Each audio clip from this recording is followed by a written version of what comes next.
ఈరోజు బోయినపల్లి మండలానికి సంబంధించిన వేములవాడ నుంచి వచ్చే అయ్యర్పల్లి రావణపేట రహదారి ఏదైతే ఉందో ఈ రామన్నపేట నుంచి ఇటు దుబ్బపల్లి రత్నంపేట రాజన్నపేట మొదలుకొని జగ్గరావుపల్లి పెద్దమ్మ గుడి దానికి వెళ్ళే రహదారి ఏదైతే ఉందో ఇప్పటి వరకు కూడా ఇది డాంబర్ రోడ్డు నోచుకోకపోవడం అంటే మరి ఇది పాలకుల వైఫల్యమా మరి అధికారుల వైఫల్యమా అనేది అర్థం కావడం లేదు.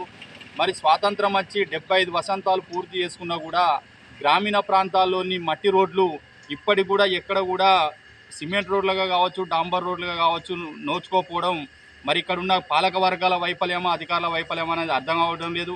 మరి ఉమ్మడి రాష్ట్రంలో గత చంద్రబాబు నాయుడు పాలన నుంచి చూసుకుంటే అదొక 10 ఏళ్ళు, అలాగే రాజశేఖర్ రెడ్డి పరిపాలన 10 ఏళ్ళు, ఇప్పుడు కొత్త తెలంగాణ రాష్ట్రం వచ్చి ఇక్కడ టీఆర్ఎస్ ప్రభుత్వం 10 ఏళ్ళు, అంటే దాదాపు 30 సంవత్సరాలు గడుస్తున్నా కూడా ఈ గ్రామీణ ప్రాంతంలోని అనేక మండలాలు ఉన్న గ్రామాల మారుమూల రోడ్లు ఏవైతే ఉన్నాయో ఇప్పటికీ డాంబర్ రోడ్డుకు నోచుకోపోవడం అంటే మరి ఇది పాలకుల నిర్లక్ష్యంగానే చెప్పుకోవాలి. మరి పాలకులు కూడా ఇప్పుడు 30 సంవత్సరాల నుంచి ఎన్నో పార్టీలు వస్తున్నాయి పోతున్నాయి, ప్రభుత్వాలు ఏలుతున్నాయి, కానీ మరి గ్రామాల వారీగా ఇక్కడ సర్పంచ్లకు ఇచ్చే నిధులైతే ఏవైతే ఉన్నాయో ఆ సర్పంచ్కి ఇచ్చిన నిధుల మీద పర్యవేక్షణ లోపం వల్ల కూడా ఇక్కడ అవినీతి జరుగుతుంది అనేది మనకి ఇక్కడ స్పష్టంగా కనబడుతుంది. మరి ఎందుకంటే ఇక్కడ రామన్నపేట నుంచి ఇక్కడ 3 గ్రామాలు సుమారు 4 కిలోమీటర్లు జగ్గరావుపల్లి మీదకి పోయే రోడ్డు ఇప్పటి వరకు కూడా ఎలాంటి అభివృద్ధికి నోచుకోపోవడం, మరి ఇక్కడ సర్పంచులను తప్పు పట్టుడా, మరి ఇక్కడ పాలకులను తప్పు పట్టుడా, మరి ఇక్కడ అధికారులను తప్పు పట్టుడా అనేది ఒకసారి ప్రభుత్వాలు అంతర్మదనం చేసుకోవాలి.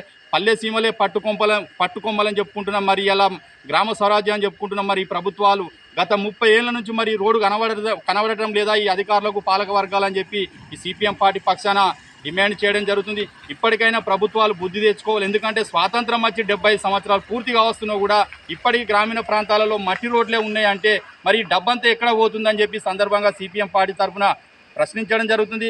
మరి ఇక్కడ సర్పంచులకు ప్రతి సంవత్సరం నిధులు ఇస్తున్నారు కదా, గ్రామ పంచాయతీ తరఫున నిధులు ఇస్తున్న సందర్భంలో మరి ఆ నిధుల మీద కూడా అధికారుల పర్యవేక్షణ, పాలకుల పర్యవేక్షణ, ప్రభుత్వం పర్యవేక్షణ ఉంటే కూడా ఖచ్చితంగా గ్రామాలు అభివృద్ధికి నోచుకునే అవకాశం ఉంటుంది. కాబట్టి ఇప్పటికైనా ఈ నూతనంగా ఏర్పడిన కాంగ్రెస్ ప్రభుత్వం గత తప్పిదాలను పునరావృతం కాకుండా ఇప్పటికైనా గ్రామాలలో రేపు జరగబోయే సర్పంచ్ ఎలక్షన్లో కూడా కొత్తగా సర్పంచులు ఎన్నికవుతారు. కాబట్టి ఆ సర్పంచుల కోట కింద ఇచ్చే నిధులు ఏవైతే ఉన్నాయో ఆ నిధుల మీద పర్యవేక్షణ ఉంటేనే గ్రామాల అభివృద్ధి జరుగుతాయి. కాబట్టి ఎందుకంటే ఇప్పుడు దీనికి చక్కటి ఉదాహరణ ఇదే అని చెప్పుకోవాలి. ఎందుకంటే గత 30 ఏళ్ల నుంచి ఈ మట్టి రోడ్డు డాంబర్ రోడ్డుకు నోచుకోపోవడం అంటే మరి ఇక్కడ సర్పంచులను తప్పు పట్టుడా, మరి ఎమ్మెల్యేని తప్పు పట్టుడా, ఈ ప్రభుత్వాన్ని తప్పు పట్టుడా, మరి ప్రభుత్వంలో ఉన్న అధికారులను తప్పు పట్టుడా అని చెప్పి సందర్భంగా సూటిగా ఈ ప్రభుత్వాన్ని ప్రశ్నించడం జరుగుతుంది. ఇప్పటికైనా పాలకులు బుద్ధి తెచ్చుకొని ఇప్పటికైనా గ్రామీణ ప్రాంతాల మట్టి రోడ్లు ఏవైతే ఉన్నాయో వాటికి నిధులు వెచ్చించి, ఎందుకంటే వానాకాలం వచ్చిందంటే ఇక్కడ ఉన్న రైతాంగం తీవ్ర ఇబ్బందులు ఎదుర్కొంటున్న పరిస్థితుల్లో గత 40 ఏళ్ల నుంచి గ్రామం నోచుకోపోవడం, ఈ రోడ్డు నోచుకోపోవడం వల్ల ఇక్కడ ఉన్న పాలక వర్గాలు కూడా సిగ్గుపడవలసిన అవసరం ఎంతైనా ఉంది.